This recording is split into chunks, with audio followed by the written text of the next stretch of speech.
The photograph should have been ordinary. In the spring of 1964, on a calm afternoon near the marshlands of Solway Firth, a father raised his camera to capture a simple moment. His young daughter standing in the grass, smiling, unaware that anything unusual was happening. The sky was clear, the air still, and the remote landscape offered nothing but open land and quiet isolation. There was no sound of machinery, no other people nearby, nothing to suggest that the moment would become anything more than a family memory. Days later, when the film was developed, that certainty shattered. As the image emerged, something stood behind the child, tall, pale, and unmistakably human in shape. It appeared to be wearing what looked like a helmet, with a dark visor facing directly toward the camera. The figure was not blurred, not distorted, and not faint. It stood clearly within the frame, as if it had always been there, waiting to be noticed. At first, disbelief took over. The father assumed a mistake had been made in processing, perhaps a double exposure or an error in the film. But when the negatives were examined, the figure was still there, unchanged, undeniable. The more the image was studied, the more disturbing it became. The lighting was consistent, the proportions made sense, and yet no one present that day remembered seeing anyone standing behind the child. The realization settled slowly and heavily. The camera had captured something the human eye had missed, something that should not exist in that place at that time. What began as a quiet family photograph had become a visual anomaly, one that refused to be explained away. In that single frame, history may have recorded an impossible visitor, hiding in plain sight until the moment the photograph revealed it. Solway Firth is not a place where strange things are expected to happen. Stretching along the remote border between England and Scotland, it is a wide, tidal estuary defined by marshland, mudflats, and long horizons that seem to swallow sound. In the early 1960s, this landscape was even more isolated than it is today. Small farming communities were scattered miles apart. Roads were narrow and rarely travelled, and the sky often stood vast and empty above the flat terrain. It was a place of routine, not surprise. The marshes themselves offered little cover for secrecy. Tall grass and low reeds bent with the wind, but there were no trees, no buildings, and no natural vantage points where someone could hide unnoticed. On a clear day, a person could see for great distances in every direction. Any stranger walking across the land would have been immediately visible, especially someone wearing unusual clothing. This openness is what makes the mystery so unsettling. There was nowhere for an unknown figure to come from, and nowhere for it to disappear. The skies above Solway Firth were equally uneventful. Commercial air traffic was minimal, and military flights were rare and noticeable. Locals were accustomed to recognizing anything out of place. A loud engine, an unfamiliar vehicle, or an unexpected visitor would not go unnoticed in such a quiet region. Yet, on the day the photograph was taken, nothing unusual was reported. No disturbances, no witnesses, no explanations. This was not a location associated with experiments, testing grounds, or high-security installations. It was farmland and marsh, shaped by tides and weather, unchanged for generations. That is precisely why the photograph feels wrong. Whatever appeared in that image did so in a place defined by predictability. In a landscape where nothing ever happens, something did, and that contradiction is what gives the Solway Firth Spaceman its enduring power.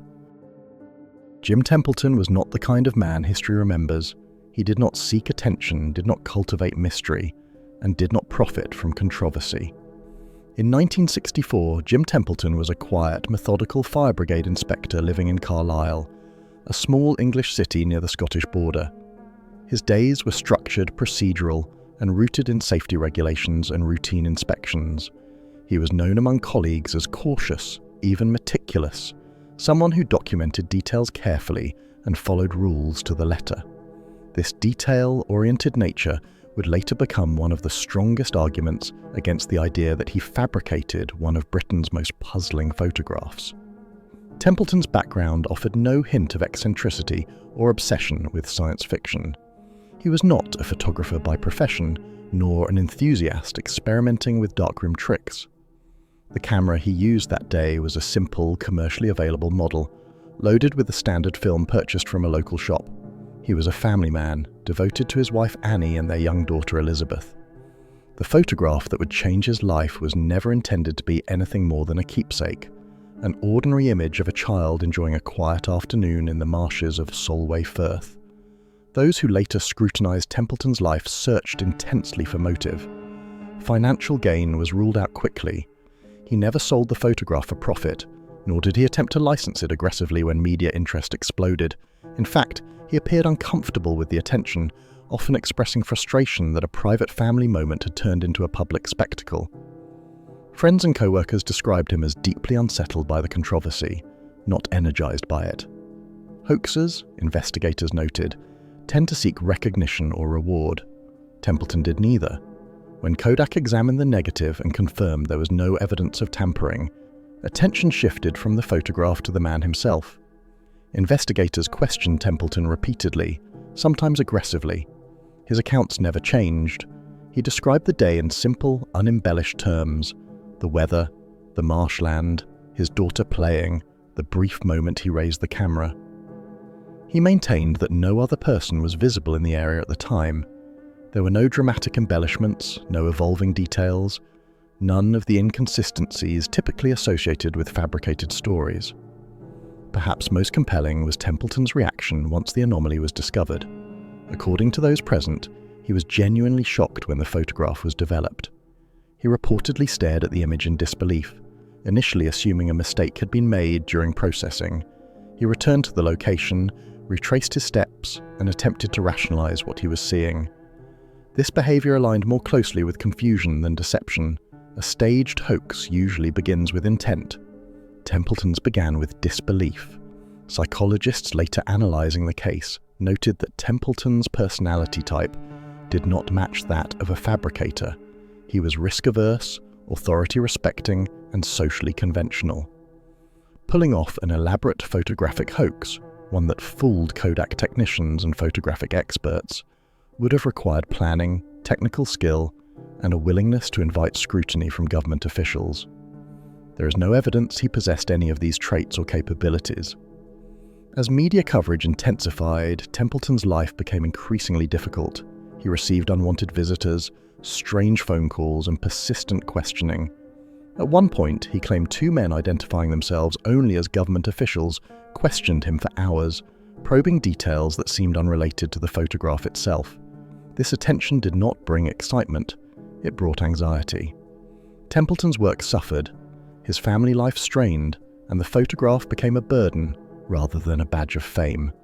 Years later, even skeptics admitted a troubling fact. Dismissing the image as a hoax required dismissing Jim Templeton as well. Yet no evidence ever surfaced to undermine his character. No hidden motive, no contradictory testimony, no confession. He remained until his death consistent and reserved, insisting only that he photographed exactly what he saw through the viewfinder, nothing more and nothing less. In the end, the mystery of the Solway Firth Spaceman rests as much on the credibility of the man behind the camera as on the figure in the photograph. And for investigators, that proved to be the most unsettling detail of all. When the Solway Firth photograph is examined closely, the mystery does not weaken, it becomes more precise. What first appears as a vague white shape in the background resolves into a structured humanoid figure with unmistakable form. Standing upright behind the child, it occupies a natural position within the frame, neither distorted nor partially obscured. The figure is not leaning, crouching, or mid-motion. It is standing still, balanced, and proportionally human, as if deliberately present at the moment the shutter clicked. Lighting is the first forensic detail that demands attention. The photograph was taken outdoors in daylight, with the sun positioned behind the photographer. Shadows fall consistently across the grass, the child's body, and the figure behind her. The brightness of the figure's white surface reacts to sunlight in the same way as the surrounding environment. There is no unnatural glow, no washed-out exposure, and no inconsistency that would suggest a pasted image or double exposure. Everything in the frame obeys the same light source. As analysts studied the proportions, the mystery deepened. The figure appears adult-sized, yet clearly positioned farther back in the image. When perspective is calculated, The size aligns exactly with the distance from the camera. The shoulders are broad and squared, the torso is upright, the legs appear slightly apart, suggesting a natural standing stance. Most striking is the head, rounded, smooth, and capped by what looks unmistakably like a helmet. Where a face should be, there is only a dark, opaque visor, reflecting no detail from within. The surface of the figure raises even more questions. There are no visible seams, buttons, folds, or fabric texture. It does not resemble clothing typical of rural England in the 1960s. The suit appears uniform and continuous, as if molded rather than worn.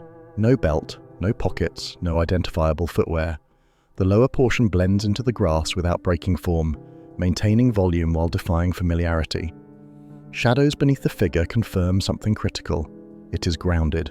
The darkness at its feet mirrors the direction and softness of shadows cast by the child in the surrounding grass. A photographic artifact does not cast shadows. A reflection does not anchor itself to the earth. Whatever stands behind the child occupies physical space. Grain analysis further complicates any attempt at dismissal. The figure shares the same grain structure, focus depth and resolution as the rest of the image.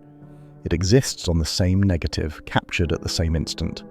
No evidence of manipulation, masking, or chemical interference was ever detected. The photograph behaves exactly as a genuine photograph should. Perhaps the most unsettling detail is the direction of the figure's head. While the child looks away, the helmeted shape appears oriented toward the camera. The dark visor gives the impression of direct observation, as if the figure is aware of being photographed. Whether intentional or coincidence, that sensation has lingered for decades. Every technical detail narrows the field of explanation. The image does not collapse under scrutiny. It hardens. What remains is a coherent three-dimensional presence frozen in a single frame. Not a trick, not a blur, but something that looks unmistakably like it was meant to be there.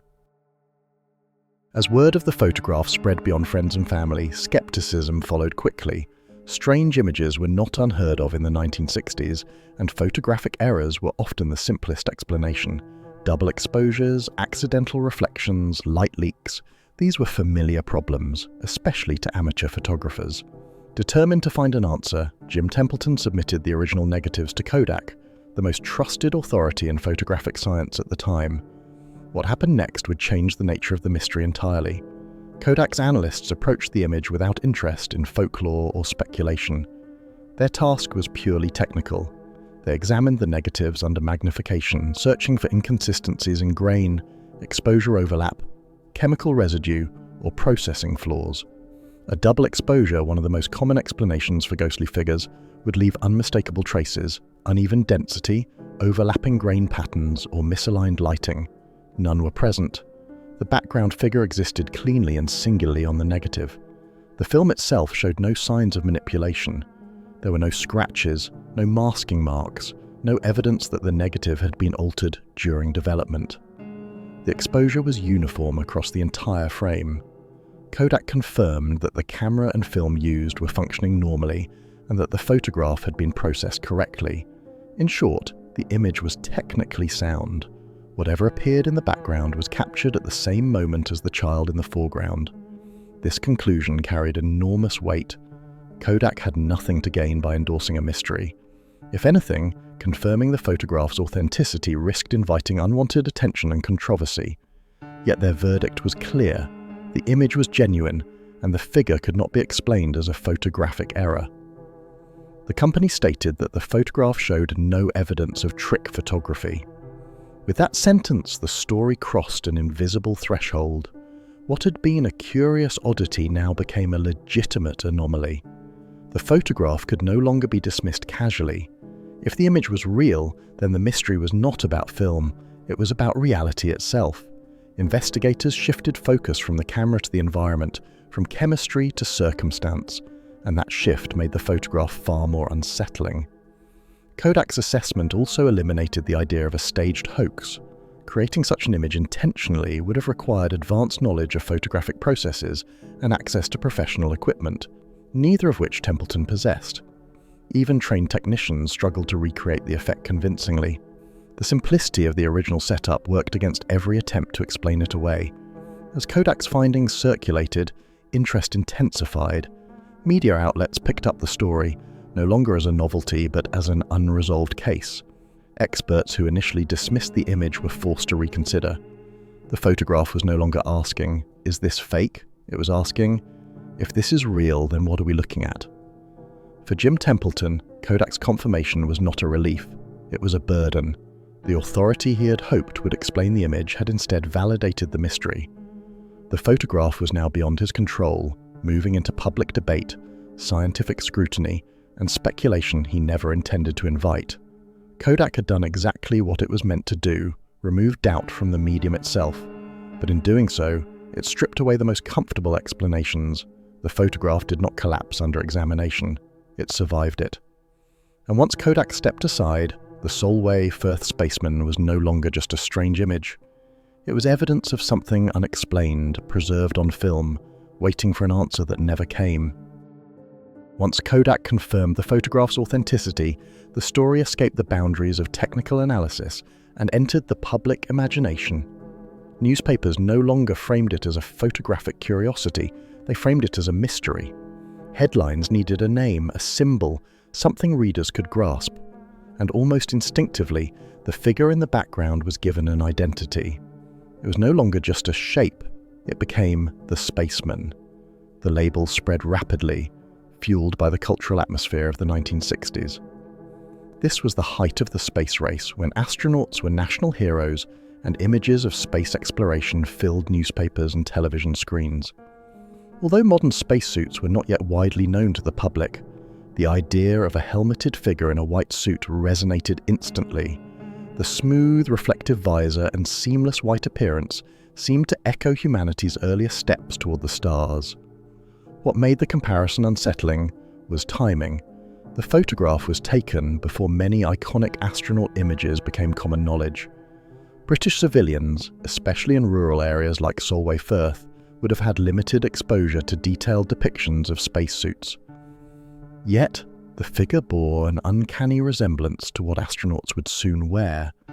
The more people compared the image to official space imagery, the less comfortable the coincidence became. Media outlets amplified the resemblance. Side-by-side comparisons appeared in newspapers and magazines, placing the mysterious figure next to astronauts from NASA and other space programs. The similarities were impossible to ignore. The helmet shape, the reflective visor, the posture. Even skeptics admitted that if someone had wanted to fabricate an astronaut-like figure, they would have needed knowledge that was not readily accessible at the time. As the story spread internationally, speculation multiplied.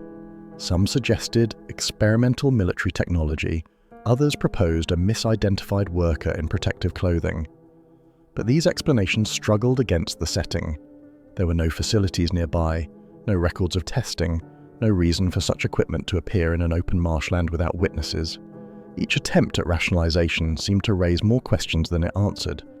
Public fascination intensified because the photograph did not scream spectacle. It was quiet, almost accidental. The child in the foreground was unaware. The figure did not pose or gesture. It simply stood there, observing. That stillness made the image feel less staged and more intrusive, as if something from outside the ordinary world had briefly stepped into it. Talk shows, radio programs, and magazines debated the image relentlessly. Was it an astronaut? A visitor? A coincidence shaped by expectation? The term spaceman became shorthand for the unanswered question itself. Even those who rejected extraordinary explanations found themselves unable to fully dismiss the image. It lingered in the mind, not because it was dramatic, but because it was restrained. For Jim Templeton, the label added another layer of unease. He had not photographed a spaceman, he had photographed his daughter. Yet the narrative had shifted beyond his intent or control. The photograph had taken on a life of its own, shaped by public interpretation rather than personal memory. By the time the name Solway Firth Spaceman was firmly established, the mystery had crossed a critical threshold. It was no longer about whether the photograph was real. It was about what reality allowed. The image had become a symbol, one that suggested the possibility that humanity was not as alone or as observant as it believed. As fascination with the photograph grew, so did the demand for a simple explanation. extraordinary conclusions made people uneasy, and skepticism quickly focused on the most convenient answer available. According to critics, the figure in the background was not mysterious at all. It was Jim Templeton's wife, Annie, accidentally captured in the frame while walking behind their daughter. The theory was reassuring in its simplicity, and for a time, many were eager to accept it. At first glance, the explanation seemed reasonable. Annie Templeton had been present that day, and she was reportedly wearing a light-coloured dress.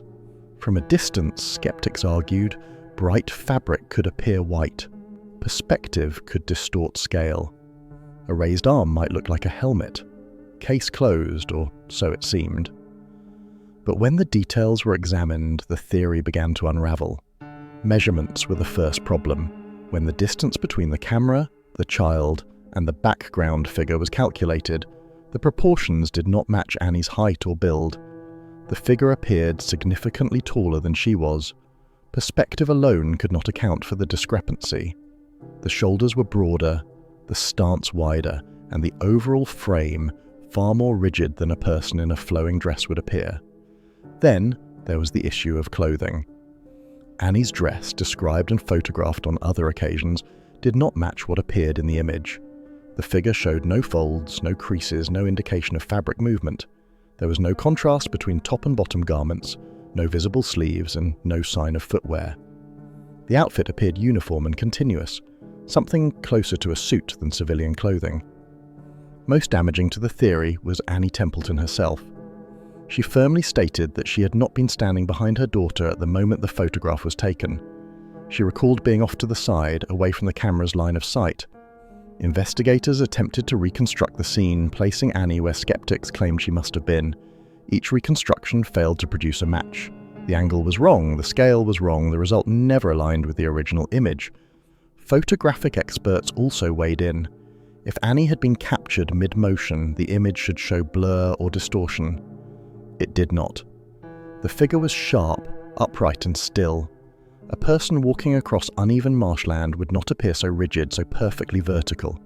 The more professionals analysed the photograph, the less plausible the wife explanation became. Yet the theory persisted, not because it fit the evidence, but because it was comforting. It allowed people to dismiss the photograph without confronting its implications. But comfort is not the same as truth. As details accumulated, the explanation collapsed under its own weight. In trying to normalize the image, skeptics inadvertently highlighted how abnormal it truly was. The wife explanation failed not in one area, but in many. Height, posture, clothing, position, and testimony all contradicted it. What was meant to end the mystery instead sharpened it. The photograph resisted being domesticated. It refused to be reduced to a family misunderstanding. And as the simplest answer fell away, the question returned with greater force. If the figure was not Annie Templeton, then who or what was standing behind the child that day? Not long after the photograph gained national attention, the story took a quieter, more unsettling turn. There were no press announcements, no official statements, and no public records, just visitors. Jim Templeton later described being approached by two men who arrived unannounced at his home. They did not present identification. They did not explain who they worked for. They were polite, calm, and insistent, and they wanted answers. The men asked detailed questions not only about the photograph itself, but about Jim's movements, his work, and his routine. They wanted to know where he had been before and after the picture was taken, who he had spoken to, and whether he had noticed anything unusual in the days leading up to it. The questioning felt less like curiosity and more like assessment. Jim was driven back to the marshland and asked to walk through the event step by step, pointing out exactly where he had stood and what he remembered seeing. What disturbed him most was what the men did not ask. They showed little interest in photographic technique. They did not challenge the image as a hoax. Instead, their focus remained fixed on the environment and timing, as if they were less concerned with how the photograph was taken and more concerned with what might have been present. Jim later said the men seemed frustrated, not suspicious. They listened carefully, took notes, and exchanged glances when certain details were mentioned. When the visit ended, they offered no conclusions and no reassurance. They simply left, disappearing as quietly as they had arrived. Shortly afterward, Templeton noticed something else. He felt watched. Cars seemed to follow him for short distances. Strangers appeared near his home and workplace. Nothing overt, nothing provable, but enough to create unease. Whether these events were real surveillance or the psychological weight of attention is still debated. What remains undeniable is the timing. The scrutiny began only after Kodak's confirmation and public interest peaked. No official agency ever acknowledged involvement. No files were released, no explanations were offered. But for Jim Templeton, the message was clear. The photograph had drawn attention from people who preferred to remain invisible. The possibility that authorities took the image seriously raises an uncomfortable question. Governments do not investigate curiosities. They investigate risks. And whatever appeared in that photograph was unsettling enough to warrant quiet interest. Interest that left no paper trail, only memory. As the story of the photograph continued to circulate, a separate incident, long buried beneath layers of military secrecy, began to resurface in whispers. Not far from Solway Firth, the British government had been testing the Blue Streak missile, a Cold War weapons program designed to establish the United Kingdom as a nuclear power. The tests were routine, controlled, and meticulously planned, and yet something kept going wrong. During multiple test launches, the missile systems failed without a clear technical cause. Guidance errors appeared suddenly. Telemetry data showed unexplained interference. Engineers recalibrated, replaced components, and reran diagnostics. But the failures persisted. Each time, the explanation stopped just short of certainty. Official reports cited anomalies, a word often used when the real cause is unknown or inconvenient. What transformed these failures from technical problems into something far stranger were the witness reports. Personnel stationed near the launch sites described seeing a tall, white figure in the vicinity shortly before at least one failed test. The figure was said to be humanoid, upright, and conspicuously out of place against the landscape. It did not behave like a worker, nor did it wear recognizable military gear. By the time security responded, it was gone. These accounts were never formally acknowledged. They existed only in fragments, retold by former personnel years later. Once the program had been cancelled and classified, pressure eased. But when these descriptions were compared to the Solway Firth photograph, the similarities were difficult to ignore. White suit, helmet-like head, upright stance, silent presence. The geographic proximity added another layer of unease. Solway Firth was not a random stretch of land. It lay within reach of sensitive military activity during a tense period of the Cold War. While not publicly known at the time, the region's strategic relevance would later become clearer. If something unusual had been present in the area, it would not have gone unnoticed by military planners. The most disturbing implication was not that a mysterious figure had been seen near a missile site, but that its presence coincided with failure. Whether coincidence or correlation, the idea that something unknown could interfere with advanced technology challenged assumptions of control and superiority. During an era obsessed with technological dominance, such a possibility was deeply unsettling. No official document ever linked the Solway Firth photograph to the Blue Streak program, but governments rarely connect dots in public, especially when the dots point somewhere uncomfortable. Instead, programs are cancelled, files sealed, and stories fade, unless something preserves them. In this case, a single photograph did exactly that. It remained as a visual echo of events that could not be fully erased. The same shape, the same silence, appearing in two very different contexts. One civilian, one military. Together they suggested a pattern, and patterns, once noticed, are hard to dismiss. If the figure in the photograph and the figure near the missile site were one and the same, then the Solway Firth Spaceman was no longer just a curiosity. It was a witness to something larger, something powerful enough to draw attention from both civilians and the military, and strange enough to leave no clear explanation behind. As investigators and the public searched for explanations, attention inevitably turned upward, towards space. The figure in the photograph did not merely resemble a person in light clothing, it resembled something far more specific. The helmet shape, the smooth white exterior, the dark, reflective visor. These details aligned disturbingly well with the design of astronaut suits, But this comparison introduced a serious problem. The photograph predated widespread public imagery of such equipment. In 1964, the space race was underway, but detailed visuals of astronaut suits were not yet part of everyday life, especially in rural Britain. NASA's most iconic suit designs, complete with large visors and sealed white exteriors, would only become widely familiar years later. Yet the Solway Firth figure appeared to anticipate them. The resemblance was not perfect, but it was close enough to be unsettling. Too close to ignore, and too early to explain easily. Analysts compared the photograph to early space program suits from both the United States and the Soviet Union. The similarities clustered around key features: the helmet's rounded dome, the opaque visor, and the absence of visible fasteners or loose fabric. Even the posture of the figure, upright, balanced, arms held close to the body, mirrored how astronauts were trained to move in restrictive suits. These were not traits commonly found in civilian clothing or protective workwear of the time. What made the comparison more troubling was context. There were no space facilities anywhere near Solway Firth, no testing grounds, no aerospace contractors, no reason for experimental equipment to be present in open marshland.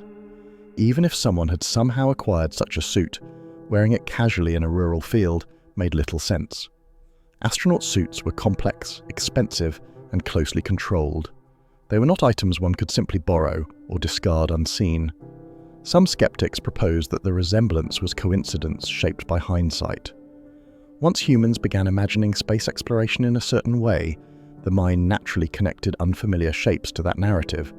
But this explanation struggled against chronology. The photograph came first.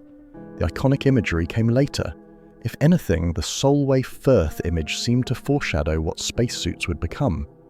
Others suggested military prototypes, early pressure suits or experimental gear. Yet no records support such testing in the area, and no known designs from the era match the figure precisely. Military equipment tends to be functional, segmented, and clearly mechanical. The figure in the photograph appeared smooth, almost minimalist, lacking visible components or attachments. The more comparisons were made, the more contradictions emerged. The figure looked like an astronaut, but could not reasonably be one. It looked like advanced equipment, but appeared where no such technology should exist. It looked purposeful, yet left no trace of intent or origin. This was the chapter of the mystery where explanations began to invert. Instead of asking how the photograph could be fake, investigators began asking how it could be real, and what kind of reality would allow such an image to exist. The Solway Firth Spaceman no longer felt like a mistake caught on film. It felt like something out of sequence, appearing before its time, in the wrong place, and under circumstances that defied preparation or planning. And once the idea of astronauts entered the conversation, the mystery stopped being local. It became cosmic. With public fascination reaching its peak, experts from every skeptical discipline stepped forward, determined to do what curiosity could not: end the mystery. Magicians, professional photographers, illusion specialists, and optical scientists all examined the image with the same objective: prove it was a hoax, not out of malice but out of necessity. History had taught them that extraordinary claims usually collapse under disciplined scrutiny. This one refused to. Professional photographers began by reconstructing the scene. They attempted double exposures using identical cameras and film stock from the era. The results never matched. Either the background figure appeared translucent, the lighting failed to align, or the grain structure betrayed the manipulation.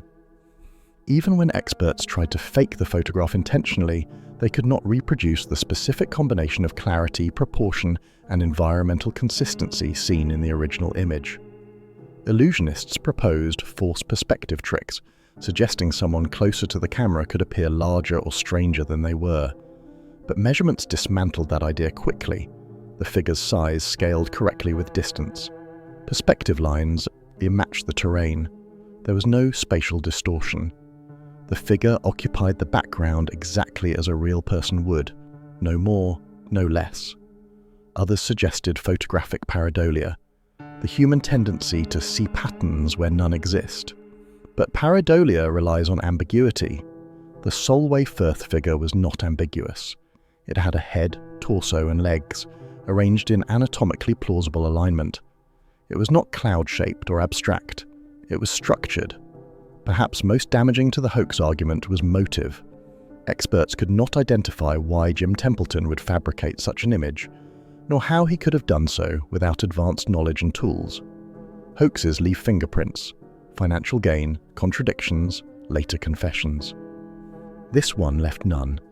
Over time, even hardened skeptics were forced to soften their language. The photograph was no longer called fake, it was called unexplained. That shift mattered. Science accepts unsolved problems, but resists anomalies that survive testing. The Solway Firth Spaceman had survived. The hoax debate did not end the mystery, it legitimized it. When the last simple explanation failed, the photograph crossed a line few images ever do. It became something uncomfortable, a problem without an answer. As the debate intensified and explanations failed one by one, the mystery began to take a quieter, but far more damaging toll on the people trapped at its center. Jim Templeton had never asked for attention. He had not sought fame, controversy, or recognition. Yet, once the photograph entered the public sphere, attention became unavoidable. What began as mild curiosity soon hardened into pressure. Reporters appeared unannounced at his doorstep. Letters arrived daily, some written by people genuinely fascinated, others openly accusing him of deception or manipulation. Conversations with friends, co-workers, and even strangers inevitably circled back to the image, as if Jim himself had been replaced by the photograph. His name no longer stood on its own, it existed only as an attachment to the mystery. The strain seeped steadily into everyday life. Jim grew cautious in public, increasingly aware that he was being observed, analysed, and quietly judged. Simple outings became tense, loaded with the possibility of confrontation or whispered speculation. His work suffered as colleagues grew uncomfortable with the attention that followed him into professional spaces. Some treated him like a curiosity, a living exhibit tied to an unresolved puzzle. Others regarded him with suspicion, unsure whether to believe his calm insistence that the photograph was genuine.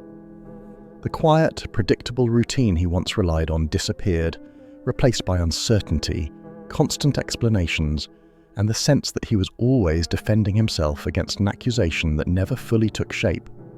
For his wife Annie, the burden was different, but no less exhausting.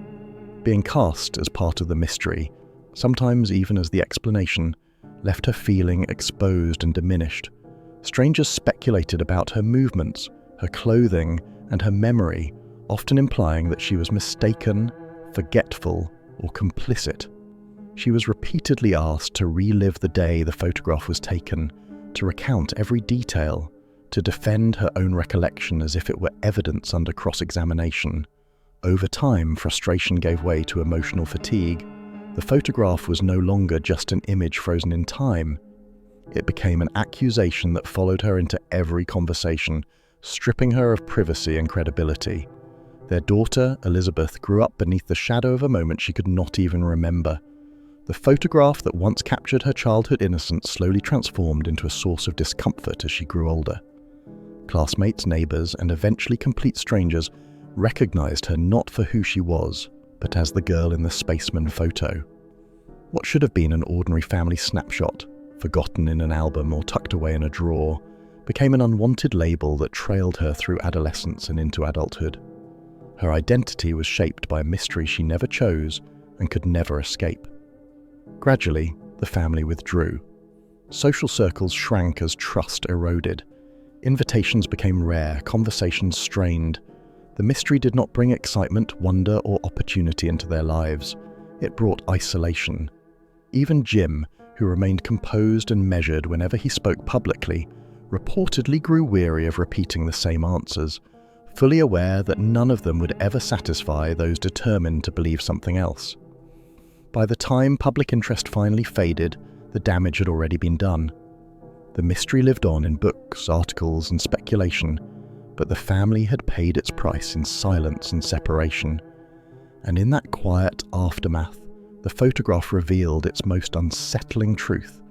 Not that it showed something unknown, but that it had the power to change lives simply by refusing to explain itself. Decades after the photograph was taken, long after the original film and camera had become relics of another era, the mystery found new life through modern technology. advances in digital imaging offered a final hope, that computers could see what humans could not. High-resolution scanners were used to digitize the original negative, preserving every grain, every tonal shift, every imperfection embedded in the film. What emerged was not clarity, but confirmation. Digital enhancement sharpened edges and balanced contrast, revealing details that had once been lost to aging prints. The figure's outline became cleaner, its posture more defined. The helmet-like head retained its smooth curvature. The dark visor remained opaque, offering no hint of facial structure beneath. Rather than dissolving into noise under scrutiny, the figure became more anatomically coherent. Technology did not expose a trick, it reinforced the presence. Specialists analyzed pixel behavior and light fall-off, comparing the figure to the surrounding environment. Once again, the same conclusion surfaced. The lighting matched, the grain structure matched. There were no digital artifacts indicating compositing or manipulation. Even when algorithms attempted to isolate the figure as an anomaly, it behaved like every other physical object in the frame. It occupied space. It obeyed physics. It belonged to the photograph. Three-dimensional reconstruction tools were then applied, using perspective mapping to estimate the figure's height and distance. The results aligned with earlier manual calculations. The figure stood at a plausible distance behind the child, consistent with an adult human height. No distortion, no exaggeration, just presence. Artificial intelligence models were also employed, trained on thousands of images of people, clothing, uniforms, and photographic artifacts. When asked to classify the figure, the results were inconclusive. It was not confidently identified as a person in conventional clothing. It was not categorized as a known photographic error. It occupied a grey zone, recognized as humanoid, but not familiar. Ironically, the more advanced the tools became, the more restrained the conclusions grew. Modern analysts avoided speculation, sticking closely to what could be proven. And what could be proven was this: the photograph contained an unexplained figure captured in a single exposure, under natural conditions, without evidence of manipulation.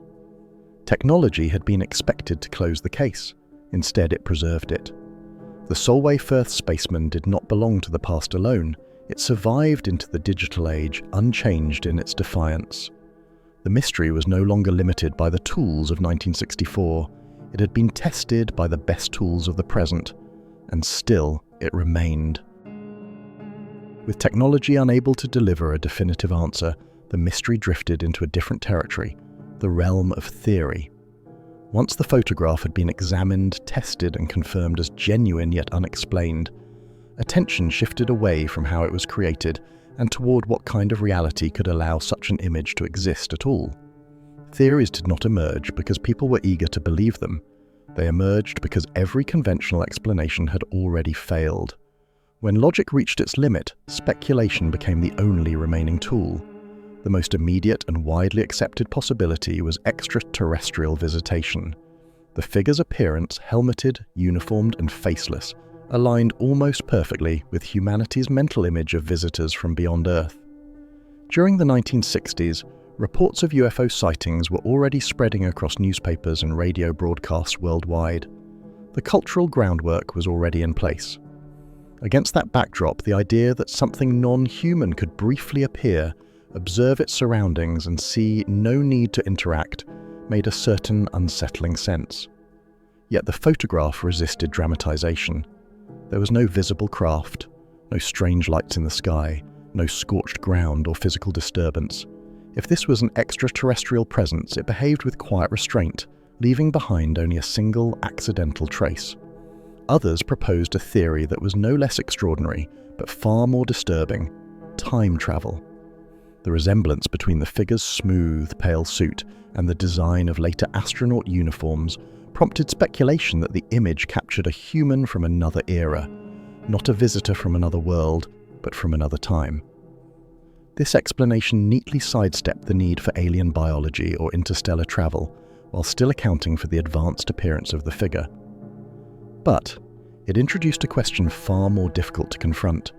If this was a traveler from the future, why appear there? Why stand silently in an empty stretch of marshland, observing a child, leaving no message, no warning, no indication of purpose? As speculation widened, other theories followed. Some suggested experimental technology, classified suits tested in remote locations, later buried under secrecy. Others leaned toward more abstract ideas, dimensional overlap, parallel realities brushing against one another for a fraction of a second. In these explanations, the figure was not meant reminding to be seen at all. It was a coincidence of alignment, a moment where realities briefly intersected before separating again. These ideas avoided sensationalism, but they shared a fundamental weakness. There was no supporting evidence, no documents, no witnesses, no physical remnants, nothing beyond the photograph itself. What made these theories compelling was not their drama, but their necessity. The photograph demanded something beyond coincidence. It showed a presence without context, an anomaly without consequence. Each theory approached the same question from a different direction, attempting to impose meaning where none was clearly offered. Yet none of them could fully explain the simplicity of the moment. There was no build-up, no escalation, no aftermath. Just a figure standing quietly in the background, existing for an instant and then disappearing. In the end, the theories revealed more about human limitation than hidden truths. When evidence refuses to explain itself, imagination moves in to fill the void. The need to understand becomes stronger than the need for certainty. The Solway Firth Spaceman remains suspended in that uneasy space, between the known and the unknowable, where facts run out and possibility begins. It is not the answers that endure, but the silence left behind by their absence. Some mysteries fade with time. This one did the opposite. As years passed, the Solway Firth Spaceman refused to settle quietly into history as either a solved case or a forgotten curiosity. Instead, it lingered, resurfacing again and again, carried forward by photographs, documentaries, and whispered conversations across generations. New viewers encountered the image without the cultural expectations of the 1960s, without Cold War anxieties or early space race optimism. And many of them arrived at the same unsettling conclusion as those before them. The photograph should not exist. Its power does not come from shock or spectacle. There are no explosions, no dramatic motion, no obvious threat. The image is restrained to the point of discomfort. One child in the foreground, one silent figure in the background, one frozen moment. No explanation. That simplicity makes the mystery harder to dismiss. There is nothing to distract from the question it poses, and nothing within the frame that offers an easy answer. What keeps the mystery alive is not belief, but resistance. The photograph resists classification. It survives skepticism, forensic analysis, technological scrutiny, and decades of reinterpretation. Each attempt to explain it away only highlights how unusual it truly is.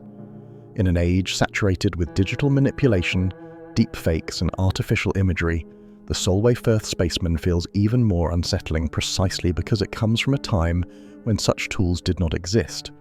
It is an anomaly preserved in an era defined by technical limitations, where altering an image required expertise, resources, and risk. Culturally, the photograph occupies a rare and uncomfortable space. It is neither confirmed evidence nor safe fiction.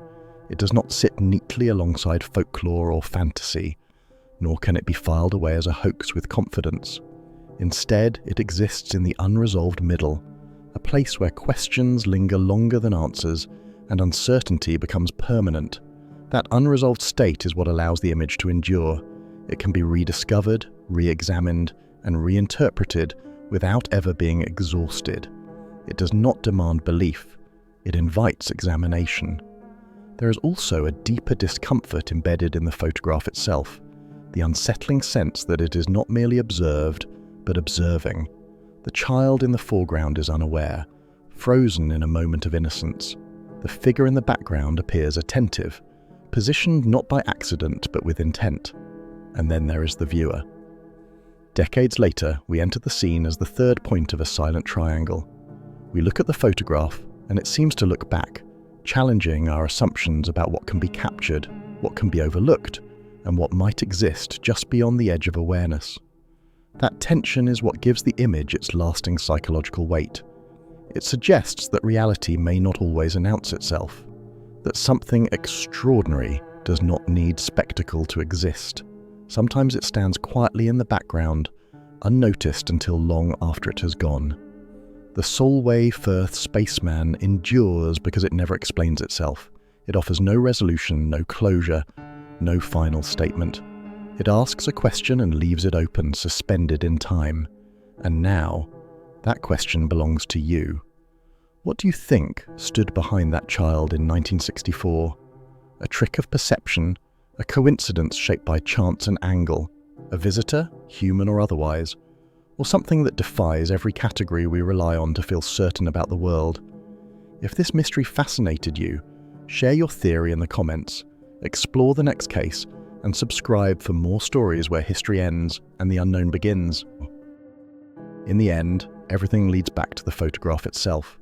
Not the headlines, not the theories, not the experts or the skeptics, just a single frame, frozen in time, quietly waiting. When you look at it now, decades removed from the moment it was taken, it feels different than it did at first. The shock has softened, but the unease remains. The child in the foreground is still unaware. The landscape is still calm, and the figure is still there. What makes the image so powerful is not what it shows, but what it withholds. There is no motion, no sound, no context. The figure does not announce itself. It does not interact. It does not threaten. It simply stands, positioned perfectly within the frame, as if it belongs there, yet clearly does not. The longer you look, the more the photograph feels less like a record of the past and more like an open question directed at the present. Every explanation ever offered, coincidence, hoax, misidentification, requires something else to fail. A mistaken perception, a flaw in memory, an error in analysis. But the photograph itself never fails. It remains unchanged, surviving every attempt to reduce it to something ordinary. That endurance is what transforms it from an odd image into something heavier, something that lingers. There is an uncomfortable sensation many people report when studying the image closely, the feeling of being observed. The dark visor of the figure offers no eyes, no expression, yet it creates the illusion of attention. As viewers, we expect photographs to be passive. This one is not. It feels reciprocal, as if the act of looking completes the moment in some way, as if the photograph requires a witness to fully exist. Was it proof of something extraordinary?